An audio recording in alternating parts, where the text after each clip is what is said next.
Hello friends, എൻ്റെ പേര് ഹർഷ. ഇതെൻ്റെ ഒരു പുതിയൊരു തുടക്കമാണ് കേട്ടോ. കാരണം ഞാൻ ഏറെ ആഗ്രഹിച്ചൊരു കാര്യമാണ് ഒരു യൂട്യൂബ് ചാനൽ തുടങ്ങണം. പക്ഷേ എൻ്റെ ഈ ചാനൽ തുടങ്ങിയിട്ട് ഏകദേശം ഒരു വർഷമായിട്ടുണ്ടാവും. ഇതിലൊന്നും റെഗുലറായിട്ട് വീഡിയോ ഒന്നും എടുത്തിട്ടില്ല. അപ്പോൾ ഒരു ആഗ്രഹം കൊണ്ട് ചെയ്തതാണ്. അപ്പോൾ എല്ലാവരും ഒന്ന് സപ്പോർട്ട് ചെയ്യുക. ഇതെൻ്റെ ഒരു ഹാഫ് ഡേ ഇൻ മൈ ലൈഫാണ്. കാരണം ഞാൻ കൃത്യം ഒരു 5 മണിക്ക് എണീക്കും. 5 മണി തൊട്ടൊരു 10 മണി വരെയുള്ള എൻ്റെ ഒരു ലൈഫാണ്. അപ്പോൾ ആദ്യം തന്നെ ഞാൻ അടുക്കളയിൽ വന്നു കഴിഞ്ഞാൽ അവിടെ അടുക്കള അമ്മ തുടച്ച് വൃത്തിയാക്കി നല്ല സെറ്റപ്പാക്കി വെച്ചിട്ടുണ്ടാവും. അപ്പം എൻ്റെ പരിപാടി എന്ന് പറഞ്ഞു കഴിഞ്ഞാൽ ചായ വയ്ക്കണം, അതുപോലെ തന്നെ കൂട്ടാൻ വയ്ക്കാനായിട്ട് നമ്മളിന്ന് എടുത്തേക്കുന്നത് സോയാബീനാണ് കേട്ടോ. അപ്പോൾ സോയാബീൻ വയ്ക്കാനുള്ള സാമഗ്രികളൊക്കെ ഞാൻ അരിഞ്ഞ് റെഡി മണിയാക്കി വെച്ചു. അപ്പോഴേക്കും നമ്മുടെ ചായയുടെ വെള്ളമൊക്കെ തിളച്ച് വന്നു. ചായ ഇട്ടു ഞാൻ. അപ്പോൾ എനിക്കും അമ്മയ്ക്കുള്ള ചായയാണ് ഇപ്പോൾ ഞാൻ എടുത്തേക്കണം. അമ്മയ്ക്ക് ഞാൻ നേരെ ബാക്കിലേക്ക് കൊണ്ടു കൊടുക്കും കേട്ടോ. അമ്മ അവിടെ ബാക്കിൽ ചിലപ്പോൾ തീ കൂട്ടായിരിക്കും, അല്ലെങ്കിൽ പാത്രം കഴുകായിരിക്കും. ഇവിടെ രാത്രിയിലധികം പാത്രങ്ങൾ കഴുകി കിടക്കാറൊന്നുമില്ല. അമ്മ രാവിലെ എണീറ്റിട്ട് ബാക്കിൽ പോയിട്ടൊക്കെ കഴുകുക. ഇവിടെ അല്ലറ ചില്ലറ പാത്രങ്ങൾ മാത്രമാണ് നമ്മുടെ അടുക്കളയിൽ കഴുകുന്നത് കേട്ടോ.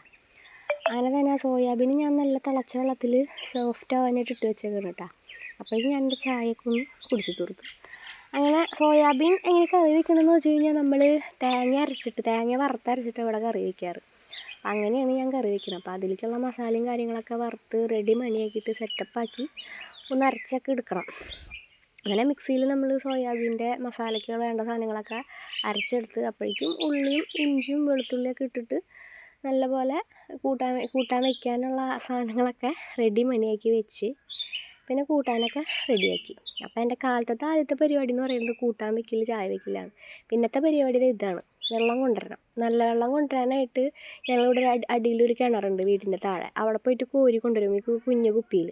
അപ്പോൾ സമയം ഒരു 6 മണിയൊക്കെ ആയിട്ടുണ്ടാവും കേട്ടോ. 6 മണിയായാലും നല്ല ഇരുട്ടൊക്കെ ആയിരുന്നു. അങ്ങനെ വെള്ളമൊക്കെ കൊണ്ടുവന്ന് കഴിഞ്ഞ് വന്നപ്പോൾ അത്യാവശ്യം തുണികൾ അലക്കാണ്ട്. അപ്പോൾ അതൊക്കെ ഒന്ന് തിരുമ്പിടണം. ഉണ്ണിയോൾ എണിക്കുമ്പോഴേക്കും ഈ കാര്യങ്ങളൊക്കെ ചെയ്ത് കഴിഞ്ഞ് കഴിഞ്ഞാൽ സമാധാനമായിട്ട് നമുക്ക് കുത്തിയിരിക്കാമല്ലോ. അപ്പോൾ കാലത്ത് തന്നെ ഞാൻ വേഗം പോയിട്ട് തുണിമണികളൊക്കെ കഴുകിയിട്ട് കിട്ടാ.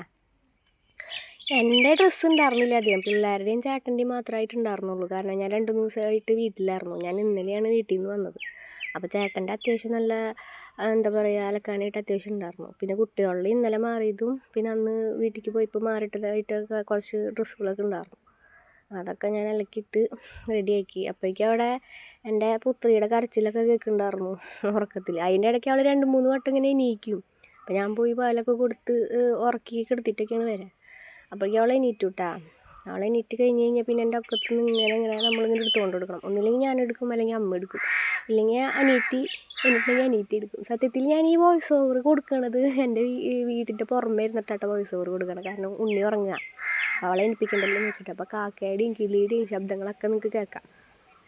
അവളെ എനിക്ക് കഴിഞ്ഞാൽ അവളെ മുഖമൊക്കെ കഴുകി കൊടുത്തിട്ട് ഞാൻ ഒരു ഗീ റസ്ക് നല്ല രസമാണ് കഴിക്കാൻ.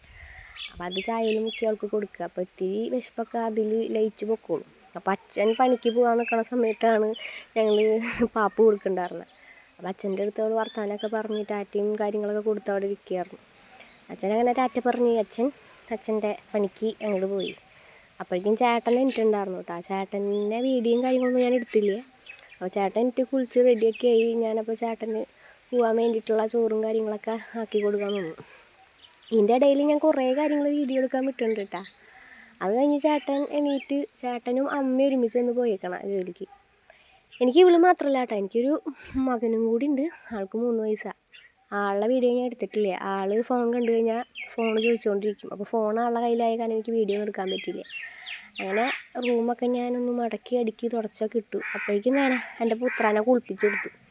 അംഗനവാടി പറഞ്ഞയക്കാനുള്ള പരിപാടിയാണ്. പുള്ളിക്കാരനൊന്നും അംഗനവാടി പോകാൻ വലിയ താല്പര്യമൊന്നുമില്ല, എന്നാലും നിർബന്ധിച്ച് ഞാൻ അങ്ങോട്ട് പറഞ്ഞേക്കാണ്. അങ്ങനെ 2 പേരും വീട്ടിലിരുന്ന് കഴിഞ്ഞ് കഴിഞ്ഞാൽ അത് നടക്കണ കാര്യമല്ല. ആൾക്കാണെങ്കിൽ പോകാനായിട്ട് തീരെ ഇഷ്ടമില്ല. അപ്പോൾ ഞാൻ എടുത്തുകൊണ്ടാണ് അംഗനവാടിക്ക് പോയത്. പക്ഷേ അംഗനവാടിയിലെത്തിയപ്പോൾ പിള്ളേരൊക്കെ കണ്ടപ്പോൾ ആൾക്ക് വലിയ കുഴപ്പമൊന്നുമില്ല. ആളവിടെ പോയി ഇരിക്കണൊക്കെ ഉണ്ട്.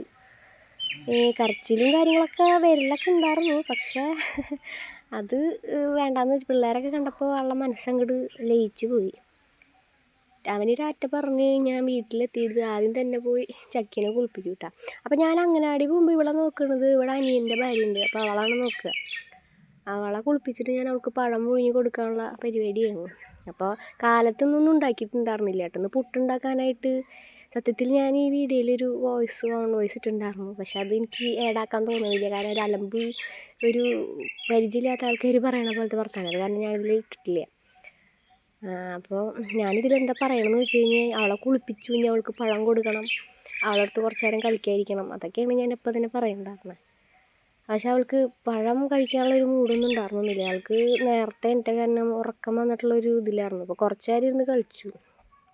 അവിടെ ഫോണും പിടിച്ച് അന്തം വിട്ട് നോക്കിയിരിക്കുന്നത് ഞങ്ങളുടെ സൂര്യപുത്രനാണ്. അവൻ്റെ പേര് സൂര്യദാസ് എന്നാണ്. ഞങ്ങളുടെ വീട്ടിലെ ഒരാളാണ് അവൻ ഞങ്ങളുടെ അമ്മയുടെ മോനാട്ടോ. അവനെപ്പോഴും വീട്ടിൽ വന്നിരുന്ന് കഴിഞ്ഞാൽ ഞങ്ങൾക്കതൊരു ആശ്വാസമാണ്. കാരണം പിള്ളേരെ നോക്കാനാണെങ്കിലും ഇതിനാണെങ്കിലും അവൻ ഉണ്ടാവും.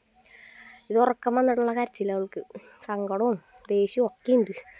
ഉറക്കം വന്നിട്ട് റൂമിലേക്ക് പോകാമെന്ന് പറഞ്ഞ് എന്നെ ചൂണ്ടി ഫോൺ പിടിച്ച് വലിച്ച് ആൾ താഴെ ഇട്ടുണ്ടായിരുന്നു. അങ്ങനെ അവളെ തന്നെ ഉറക്കി ഞാൻ വേഗം പോയി അടുത്ത പണി എൻ്റെ ആരംഭിച്ചു. വേറൊന്നുമില്ല, ചോറ് വെച്ച കലം കഴുകൽ. അതാണ് ഇവിടുത്തെ പരിപാടി. ശരിക്കും ചേട്ടൻ്റെ വീട്ടിലേ ഇവിടെ മെയിനായിട്ടുള്ള പണി എന്ന് പറയണത് അലക്കലും ഈ കഞ്ഞിയും കലം കഴുകലൊക്കെയാണ്. കാരണം അലക്കാനായിട്ട് അത്യാവശ്യം ഉണ്ടോ ഇവിടെ എന്ന് വെച്ചാൽ ഞങ്ങൾ ഒരു കൂട്ടുകുടുംബമാണ്. ചേട്ടൻ്റെ അനിയൻ്റെ ഭാര്യ, അച്ഛൻ, അമ്മ, പിന്നെ അപ്പുറത്ത് അമ്മയുടെ അമ്മയും പിന്നെ അമ്മയുടെ ആങ്ങളെയും താമസിക്കുന്നുണ്ട്. അവരപ്പുറത്ത് താമസിക്കുകയാണെങ്കിലും നമ്മളൊരു ഒറ്റ കുടുംബം പോലെയൊക്കെയാണ്. അപ്പോൾ അത്യാവശ്യം നല്ല പണികളൊക്കെ ഉള്ളൊരു കുടുംബം തന്നെ ഇത്. അപ്പോൾ ഇവിടെ മെയിനായിട്ട് ഈ പറയണ പോലെ കഞ്ഞിയും കലം കഴുകലും അലക്കലൊക്കെ ഇവിടെ വലിയ പണിയാണ്. ഒന്നായിട്ടല്ല, ഇത്രയും പേരെ തുണികളുണ്ടാവും. പക്ഷേ എല്ലാവരും ഓരോരുത്തരുടെ തുണികളല്ല, അവരവരെ അലക്കാനാണ് കേട്ടോ. അവരെ തന്നെയാണ് അലക്കുക. എൻ്റെ വർത്തമാനത്തിൽ എന്തെങ്കിലും വല്ല കുഴപ്പമുണ്ടെങ്കിൽ നിങ്ങളൊന്ന് ക്ഷമിക്കണം. കാരണം ഞാൻ ഈ വോയിസ് ഓവറൊക്കെ കൊടുക്കണത് ആദ്യമായിട്ടേ, അതിൻ്റേതായ ഒരു ടെൻഷനും കാര്യങ്ങളൊക്കെ എനിക്കുണ്ട്. അപ്പോൾ കാലൊക്കെ കഴുകി വന്ന് നോക്കിയപ്പോൾ പുള്ളിക്കാരി നല്ല ഉറക്കമാണ് കേട്ടോ.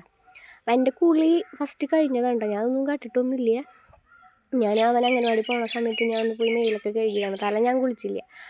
അപ്പം ഞാൻ വേഗം എന്ത് ചെയ്തു, എൻ്റെ ഒരു ചെറിയൊരു പൊട്ടും ഒരു കുറിയൊക്കെ തൊട്ട് ഞാനൊന്ന് സുന്ദരിയാവാമെന്ന് വിചാരിച്ചു. ഇനി എനിക്ക് എന്തെങ്കിലും കഴിക്കണം. അവൾ ഉറങ്ങിയാലാണ് ഇതൊക്കെ നടക്കുള്ളൂ. അപ്പം ഞാനിപ്പോൾ എന്താ ചെയ്യാൻ പോകണമെന്ന് വെച്ച് കഴിഞ്ഞാൽ, ഫ്രിഡ്ജിൽ പാലുണ്ടാവും. അപ്പം ഞാൻ അവനെ അംഗനവാടിയിൽ വിട്ടപ്പോൾ കടയിലേക്ക് പോയിട്ടുണ്ടായിരുന്നു ഒരു ബ്രൂവിൻ്റെ കാപ്പിപ്പൊടി മേടിക്കണം. അപ്പം ഞാൻ ഇടയ്ക്കിടയ്ക്ക് ഇത് സാധനം കുടിച്ചില്ലെങ്കിൽ എനിക്കൊരു എന്താ പറയുക, പ്രാന്ത് പിടിച്ച പോലെയാവും. അപ്പം ഞാൻ കാപ്പി തിളപ്പിച്ച് കുടിക്കാമെന്ന് വെച്ചു. കൂടെ നമ്മൾ പഴം പുഴുങ്ങി വെച്ചിട്ടുണ്ടായിരുന്നല്ലോ, അപ്പോൾ അതും കഴിക്കാം. അപ്പോൾ കാലത്ത് സത്യത്തിൽ നിന്നൊന്നും ഉണ്ടാക്കിയില്ല. പുട്ടുണ്ടാക്കാമെന്നാണ് വിചാരിച്ചത്. പക്ഷെ പുട്ടുണ്ടാക്കാനായിട്ട് വിചാരിച്ചെങ്കിലും തേങ്ങ ഉണ്ടായിരുന്നില്ല, പുട്ടുപൊടി മാത്രമേ ഉണ്ടായിരുന്നുള്ളൂ. അത് കാരണം പിന്നെ പുട്ട് അങ്ങോട്ട് ഉപേക്ഷിച്ചു. അപ്പോൾ പിള്ളേർക്ക് അംഗനവാടി പോകാനായിട്ട് ചോറാണ് കൊടുത്തത്. പിന്നെ അനിയൻ്റെ വൈഫുണ്ടെന്ന് പറഞ്ഞില്ല, അവർക്കൊരു ആൺകുട്ടിയാണുള്ളത്. അവരും എൻ്റെ മോൻ്റെ പ്രായം തന്നെയാണ് കേട്ടോ. അവനൊന്നും പോയിട്ടില്ല അംഗനവാടിക്ക്, അവന് വയ്യ. അപ്പം ഞാൻ എൻ്റെ കലാപരിപാടി തുടങ്ങി. കാലത്ത് ഞാൻ ഇപ്പോൾ കഴിക്കണത് പഴം പുഴുങ്ങിയതും പിന്നെ ഒരു ചെറിയ റസ്ക്കും പിന്നെ നമ്മുടെ പാൽക്കാപ്പി, ഇതൊക്കെയാണ്. അപ്പോൾ ഇതൊക്കെയാണ് എൻ്റെ കാലത്തെ പരിപാടികൾ. സത്യത്തിൽ ഞാൻ ഇതിൽ കുറച്ച് കാര്യങ്ങളൊന്നും ചെയ്തിട്ടില്ല കേട്ടോ. കാരണം ചേട്ടൻ പോണ തിരക്കിലൊക്കെ ആയ കാരണം എനിക്കൊന്നും ചെയ്യാൻ പറ്റില്ല. അപ്പോൾ എൻ്റെ വീഡിയോ ആദ്യമായിട്ട്